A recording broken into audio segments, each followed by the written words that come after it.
Hey guys, what's up? Welcome back to my channel, or if you're new, welcome to my channel.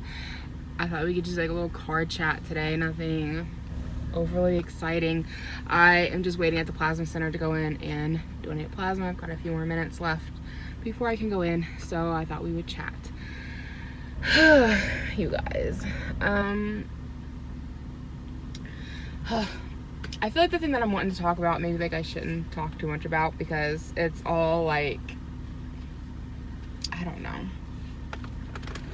Maybe you could just call me a dreamer, and like there's things that I want, and I think everybody's like that, right? And I actually did a video a few months ago talking about learning to be content with what you have.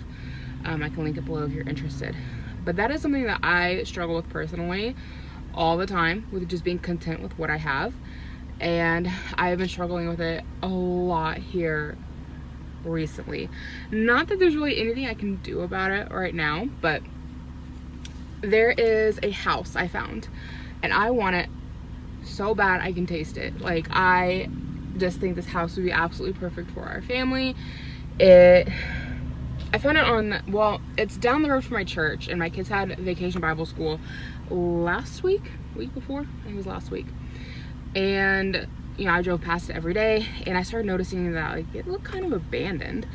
And so I found it on Zillow and was looking at it, and I seen that they had it listed back in like, they started listing it back like October 2019, had a pending sell fell through, they lowered the price. I think they tried selling it for like $89,000. And then according to Zillow, the house had another pending sell, and then the sell fell through, and then the owners took it off the market. Well, I also found the same property listed on some other website that I can't remember what it's called, like Zillow, but something else.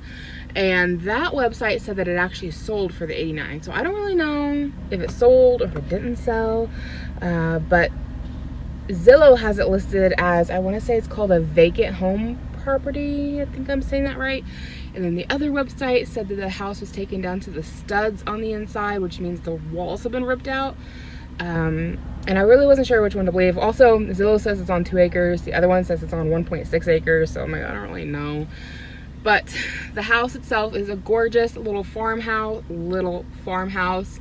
and it's got like a very Victorian style to it that I am just in love with on the outside. Very intricate, like detailing on the porch.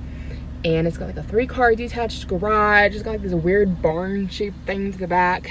Large yard. It's in the right school district for our kids, the school we want to send them to. Currently we are completely out of that school district, but the town that we live in, as long as you live in this county, you can go to any school you want. You just might have to drive your kids there.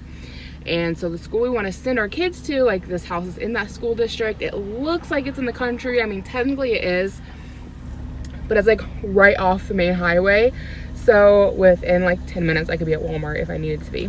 And technically where I live now, it takes me about 10 minutes to get to Walmart also, but like there's so much traffic. I literally live like 3 minutes down the road from Walmart, but there's so much traffic to get through. Like, it takes me like 8 minutes to get there.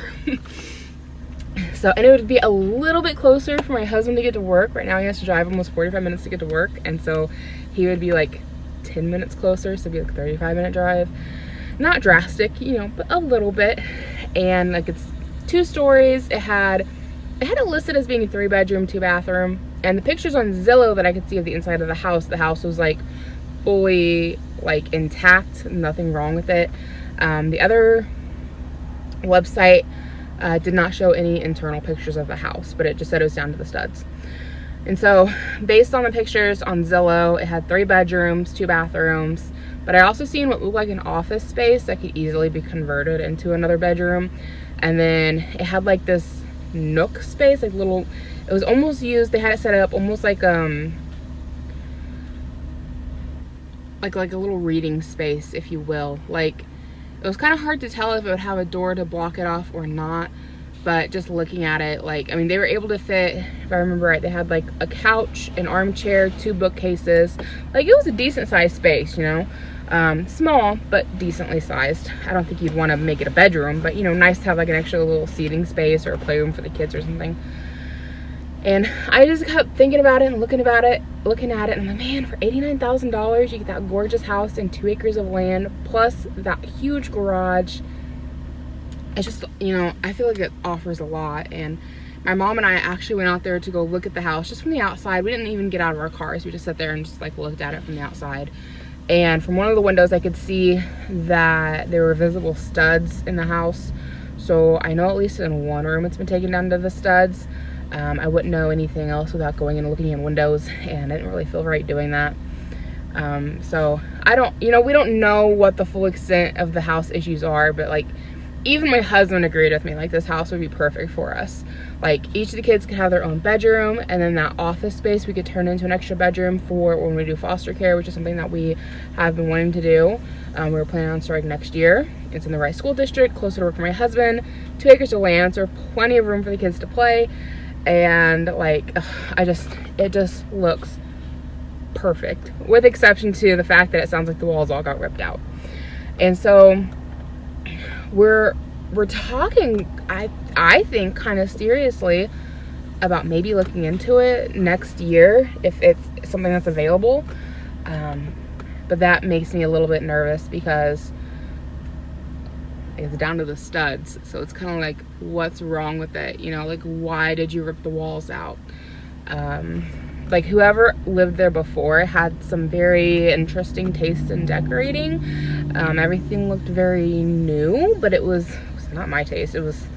I felt very busy.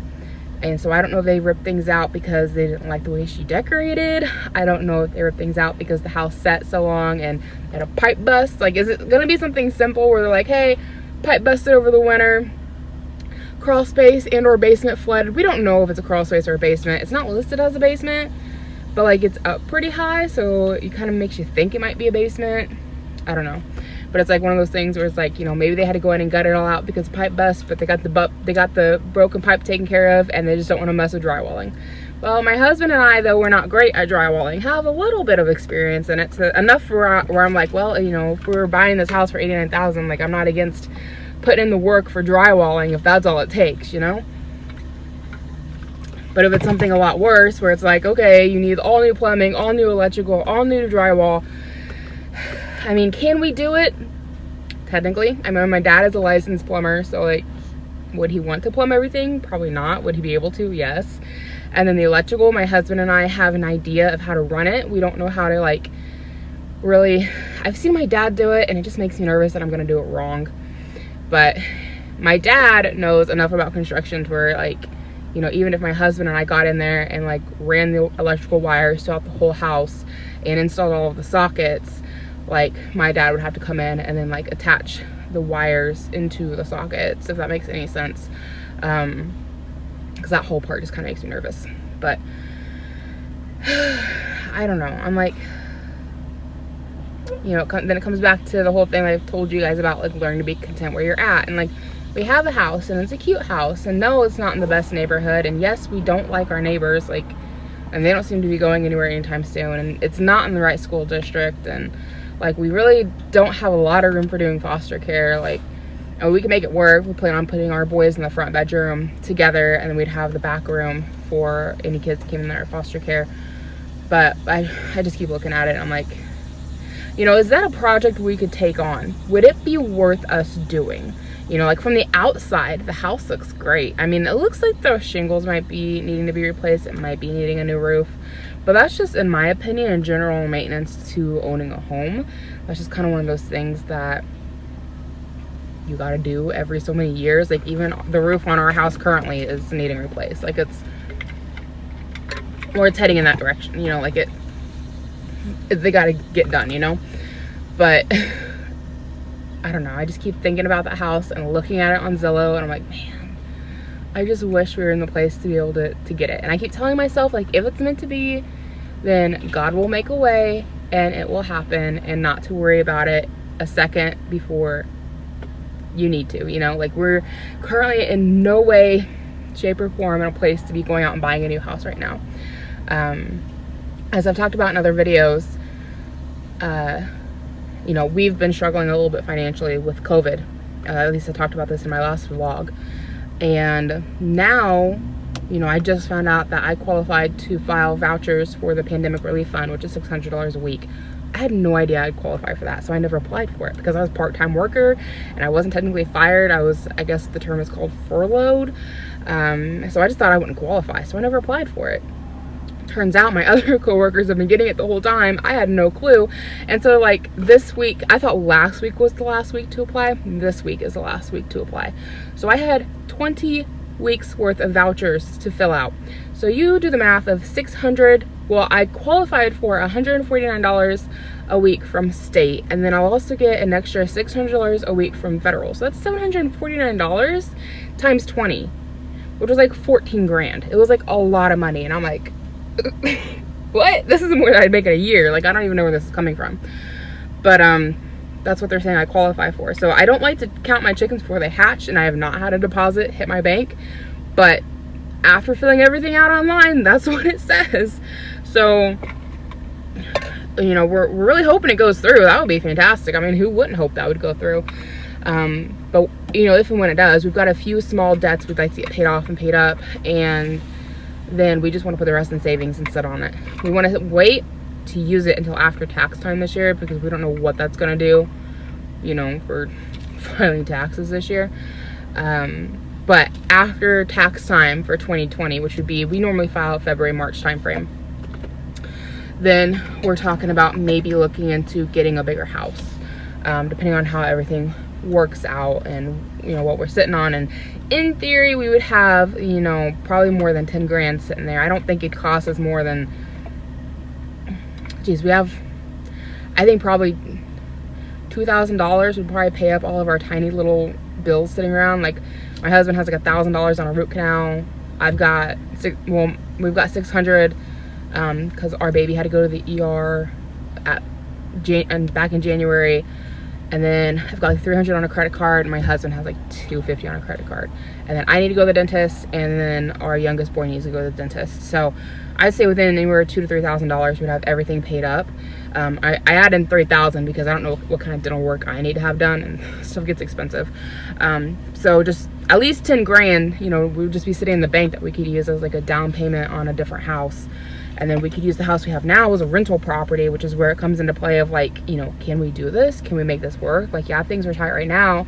And sure, we get all this money in, we get things paid up, which will be nice because we don't have all those extra little bills floating around. I mean, they don't rack up to a ton, but they do kind of add up. So you get all those knocked off and then have the rest just sitting in the bank for a down deposit.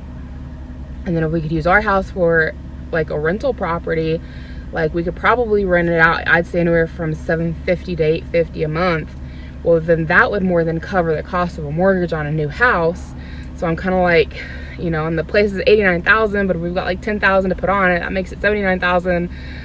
And I'm like, we could own that in our lifetime. Like, would it be worth taking on that kind of a project? Like, for 2 acres of land for a big 2-story house like that, like, if all we have to do is do everything on the inside to it, would it be worth doing it? I don't know. Could we do it? Are we skilled enough? Would the house look like garbage by the time we're done with it? Like, I don't know. But it's something that I have been thinking about, and it's been heavy on my mind for a while. Like, I want this house so bad. It is like one of the houses of my dreams, right? Like, I look at houses similar to this that are on Zillow, and they're well over $200,000. They are expensive, fancy homes. Like, I was looking at one that's in the next town over, and it has servants' staircases. Like, gorgeous house. I think they wanted like $230,000 for it, which I know for a lot of places in the country that's hella cheap for a house like this. And it's old. It's like from the 1800s. Old house, big 2-story on over an acre of land. I think it might be 2 acres. They have like the grand staircase, fancy home, all this beautiful interior woodwork, all original hardwood floors. And then the back half of the house has like servant staircases, so your maids can bring you your afternoon tea. Like, I'm like, oh, for $230,000 I could have servant staircases. The dream. But that's just kind of what's been on my mind lately. I'm just like, oh, I want a big house. I want a big, beautiful house. And then I think about like how prices are going up everywhere, and I'm like, you know, maybe we should do this now, because in 5 to 10 years, could we ever possibly touch a place like that and hope to pay it off in our lifetime? Like, I don't know, you know, like, and $89,000, I'm just like, could we take that? Could we take that project on? Is that something we are capable of doing in funding? And the reason I come back to yes on that, or a lot of, well, maybe yes, is just because we funded doing our garage. I mean, it took us several months to get it done, but like we didn't have to live there, you know? And that's kind of a benefit that we have, is like if we bought the property, we could live in our house where we work at the other house. So I don't know. I don't know what's gonna happen. This is me just dreaming out loud. I think maybe if I just talk about it and get it out of my system, then maybe I can just drop the subject and move on with my life. Because probably we would be better off if we just stayed where we were at and we're happy with what we had and just paid off our bills and, you know, got as close to debt free as possible, instead of like, oh, let's use this place as a rental and buy a bigger house, and like we'll just keep the debt that we have because we're buying bigger houses. I don't know. I don't have all the answers, guys. That's just what I'm thinking about right now. That's what is heavy on my mind. So I'm gonna let you guys go so I can head on in and donate plasma and get that money. I'd love to say that I do it because it helps people, and I'm glad that it does, but like it helps my wallet, so that's why I do it. Let's be honest here. I never donated blood prior to this. You know, let's call it what it is. So I'm gonna head on inside and I'll catch you guys later. Bye.